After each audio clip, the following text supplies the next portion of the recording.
Hello everyone, and welcome to another virtual coffee conversation and books meeting. Today I'm here with local author Donna Jansen, so welcome Donna. Hi, thank you. No problem. To get us started, I was hoping, Donna, if you could briefly let us know a bit about how you came into writing. Was it something you always practiced, or did it just strike you suddenly as something you needed to do? Well, interesting question. I have had a long history of writing, but mostly academic writing.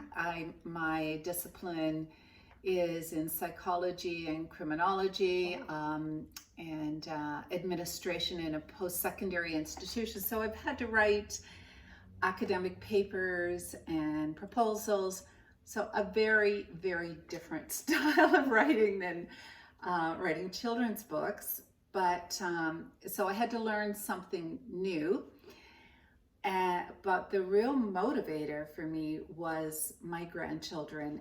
And I would orally share the stories of my childhood on a farm with a whole bunch of sisters in the 1950s. And then they would remember the stories and say, "Grandma, tell me that story again about the barn burning down or the rattlesnake." And that's when I got the idea that there is something significant perhaps that should be captured and written down. Sure, yeah. So that I think that's a really great introduction. So my understanding is your Brewery Road Girls series is kind of speaks to that. It does. Great. So could you tell us a little more about that? Okay, so I think you have a picture of the books, but I just want to do a little plug for my illustrator, Stephanie Milton. And I think she really captured the books. So at the beginning of each chapter, there's a drawing, which I think is nice for children to have some pictures in it. So this, Jade, is a story about 7 sisters who grew up on a farm on the Bruce Peninsula near Lion's Head in the 1950s and 60s. So that was an era where girls did girls' work and boys did boys' work, Sure. Especially heavy farm work.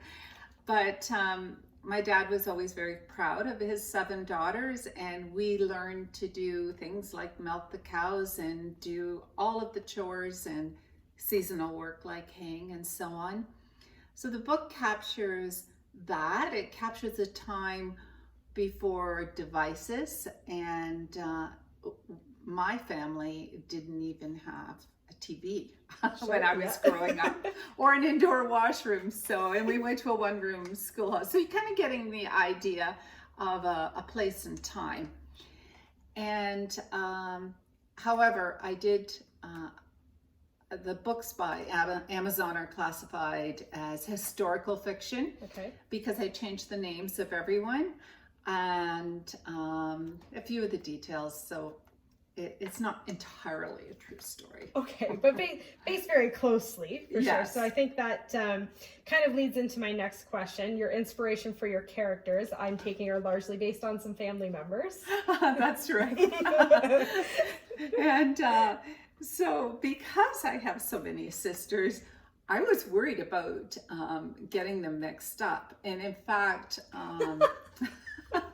so what I did is I chose their best friend's name. So when I changed their name, for example, my oldest sister's real name is Barb, but her best friend all through school was Joyce. So the oldest sister in this book is named Joyce, and that helped me sort of keep things straight as I was going through it.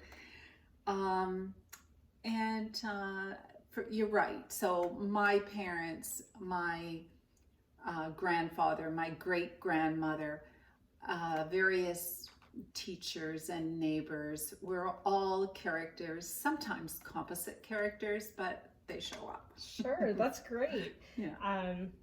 So one thing our audience often likes to know is a little bit what your writing process looks like. So right from the very, do you plot your books out in advance all the way down to your day-to-day? Do you block out your time?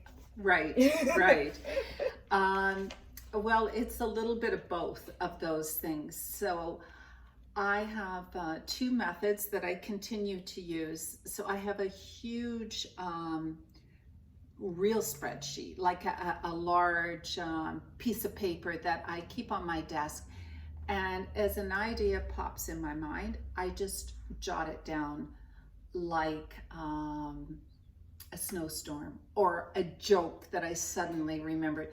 No pattern, no, or an expression like sheesh, which was used in that time. So I think, oh, that's a good expression to use in my stories. And so there's no organization, no planning whatsoever.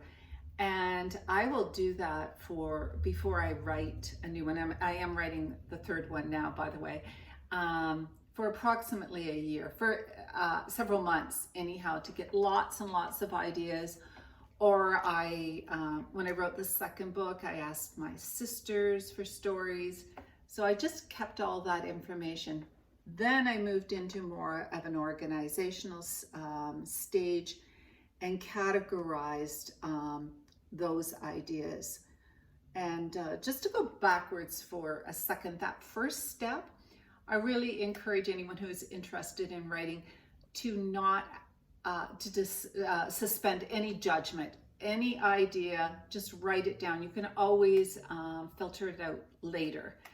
So then I start clustering things around school or topics around Sunday school, or in the first book there was a barn raising. So maybe a spat with a sister or a spat with a friend could be incorporated in there. So I cluster those ideas, and then when it becomes time to write chapters, then I'm disciplined. I sit down and do a couple hours at designated times, maybe not every day, but when I designate a time, I stick to it and do it. Co-scheduled, okay. Yeah. That sounds good. Moving forward from that, another thing our audience often likes to know is your experience with publishing in Canada. So do you have any tips or tricks that way? Yes, and this is kind of a combination of both your previous question and this question. I would strongly encourage anyone who writes to have someone else read it before you even send it to a publisher, to do a first go around of editing. It doesn't matter. I don't know if you are a writer, if you've written much, but it doesn't matter how much education you have or how much experience. You make mistakes. And one of the mistakes that I continually made was I would use the real name of somebody. Sure. And I wouldn't even notice it when I read it. Or even tense, verb tense, I would get wrong because I was writing in the present tense, but I was thinking in the past tense, and I would get those two mixed up. So before even considering sending it to a publisher, have someone else read it. Also, before even considering sending it to a publisher, I would encourage doing a test market, like have a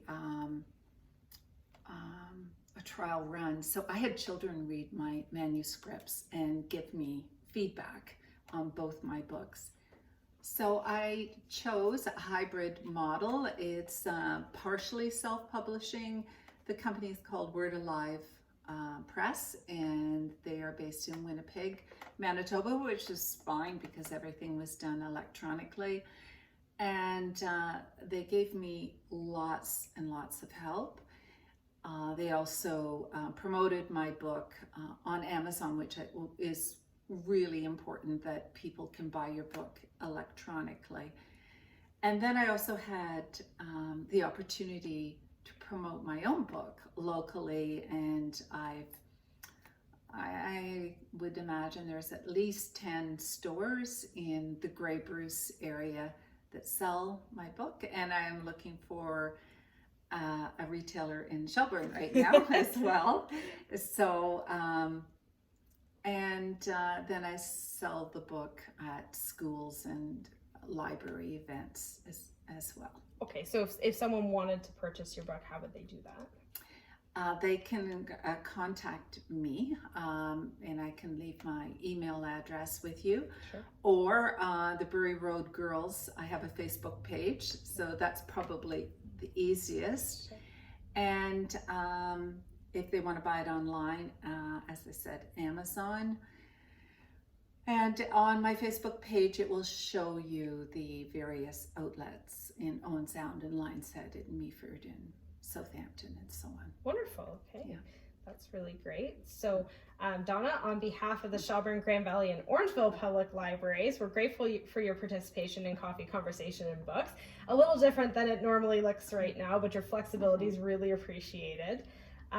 So if you're interested in reading the Brewery Road Girls, head online to shelburnelibrary.ca because we do also have a couple of copies you can buy. And then I just like to remind you, don't forget to like and subscribe to our new YouTube channel so you don't miss any of our virtual programming.